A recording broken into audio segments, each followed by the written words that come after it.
ओम श्री गणेशाय नमः। श्री शिव महापुराण रुद्र संहिता पार्वती खंड 19वां अध्याय। इस अध्याय में हम जानेंगे भगवान शिव की नेत्र ज्वाला से कामदेव का भस्म होना और रति का विलाप, देवताओं द्वारा रति को सांत्वना प्रदान करना और भगवान शिव से काम को जीवित करने की प्रार्थना करना। नारद जी बोले, हे ब्राह्मण, हे विदे, हे महाभाग, इसके अनंतर फिर क्या हुआ? आप मुझ पर दया कर इस पाप को विनष्ट करने वाली कथा का पुनः वर्णन कीजिए। ब्रह्मा जी बोले, हे तात, इसके अनंतर जो हुआ उसे आप सुने। मैं आपके स्नेहवश आनंददायक शिव लीला का वर्णन करूंगा। हे नारद, उसके बाद महायोगी महेश्वर अपने धैर्य के नाश को देखकर अत्यंत विस्मित हो मन में इस प्रकार विचार करने लगे। शिव जी बोले, मैं तो उत्तम तपस्या कर रहा था, उसमें विघ्न कैसे आ गया? किस कुकर्मी ने यहाँ मेरे चित्त में विकार पैदा कर दिया है? मैंने दूसरे की स्त्री के विषय में प्रेम पूर्वक निंदित वर्णन किया, यह तो धर्म का विरोध हो गया और शास्त्र मर्यादा का उल्लंघन हुआ। ब्रह्मा जी बोले, तब सज्जनों के एकमात्र रक्षक महायोगी परमेश्वर शिव इस प्रकार विचार कर शंकित हो संपूर्ण दिशाओं की ओर देखने लगे। इसी समय वाम भाग में बाण खींचे खड़े हुए काम पर उनकी दृष्टि पड़ी। वह मूढ़ चित्त मदन अपनी शक्ति के गर्व से चूर होकर पुनः अपना बाण छोड़ना ही चाह रहा था। हे नारद, उस अवस्था में काम पर दृष्टि पड़ते ही परमात्मा गिरीश को तत्काल क्रोध उत्पन्न हो गया। हे मुनि, इधर आकाश में बाण सहित धनुष लेकर खड़े हुए काम ने भगवान शंकर पर अपना दुर्निर्वार तथा अमोघ अस्त्र छोड़ दिया। परमात्मा शिव पर वह अमोघ अस्त्र व्यर्थ हो गया। कुपित हुए परमेश्वर के पास जाते ही वह शांत हो गया। तदंतर भगवान शिव पर अपने अस्त्र के व्यर्थ हो जाने पर मनमथ को बड़ा भय हुआ। भगवान मृत्युंजय को देखकर उनके सामने खड़ा होकर वह कांप उठा। हे मुनि श्रेष्ठ, वह कामदेव अपने प्रयास के निष्फल हो जाने पर भय से व्याकुल होकर इंद्र आदि सभी देवताओं का स्मरण करने लगा।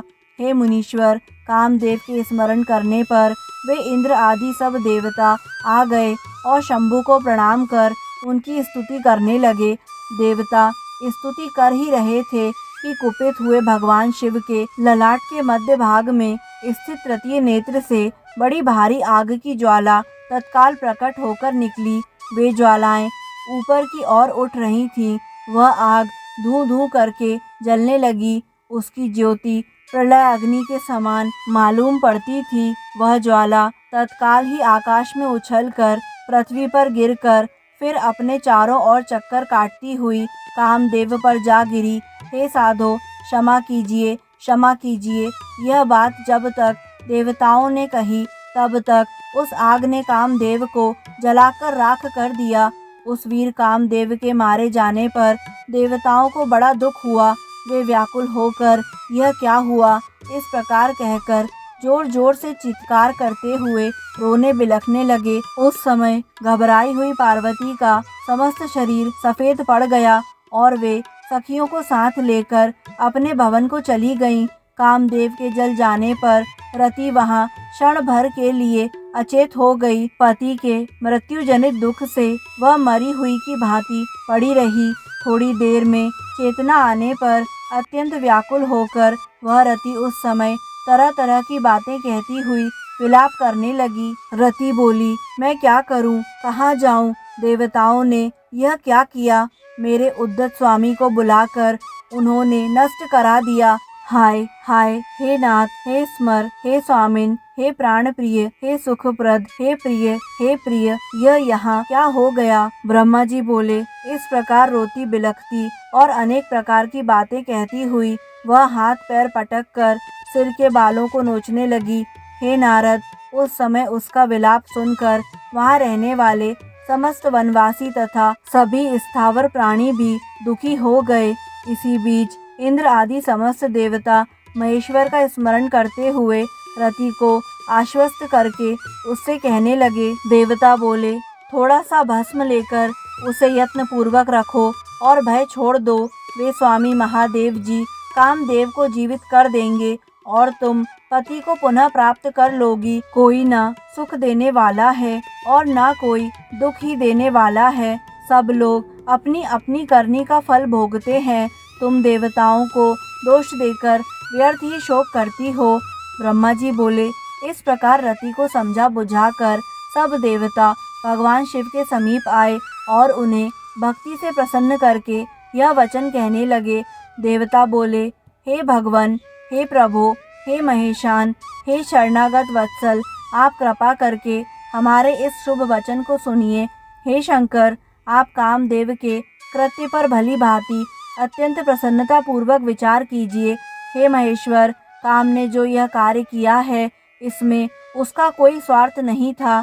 हे विभो, दुष्ट तारकासुर से पीड़ित हुए सब देवताओं ने मिलकर उससे यह कार्य करवाया है। हे नाथ, हे शंकर, इसे आप अन्यथा न समझें। सब कुछ प्रदान करने वाले हे देव, हे गिरीश, साध्वी रति अकेली अति दुखी होकर विलाप कर रही हैं। आप उसे सांत्वना प्रदान कीजिए। हे शंकर, यदि इस क्रोध के द्वारा आपने कामदेव को मार डाला तो हम यही समझेंगे कि आप देवताओं सहित समस्त प्राणियों का अभी संहार कर डालना चाहते हैं। उस रति का दुख देखकर देवता नष्ट प्राय हो गए हैं, इसलिए आपको रति का शोक दूर कर देना चाहिए। ब्रह्मा जी बोले, हे नारद, उन संपूर्ण देवताओं का यह वचन सुनकर भगवान शिव प्रसन्न हो गए और यह वचन कहने लगे।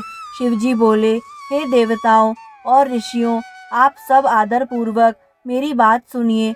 मेरे क्रोध से जो कुछ हो गया है वह तो अन्यथा नहीं हो सकता, तथापि रति का शक्तिशाली पति कामदेव तभी तक अनंग रहेगा जब तक रुक्मणीपति श्री कृष्ण का धरती पर अवतार नहीं हो जाता। जब श्री कृष्ण द्वारका में रहकर पुत्रों को उत्पन्न करेंगे तब ये रुक्मणी के गर्भ से काम को भी जन्म देंगे। उस काम का ही नाम उस समय प्रद्युम्न होगा, इसमें संशय नहीं है।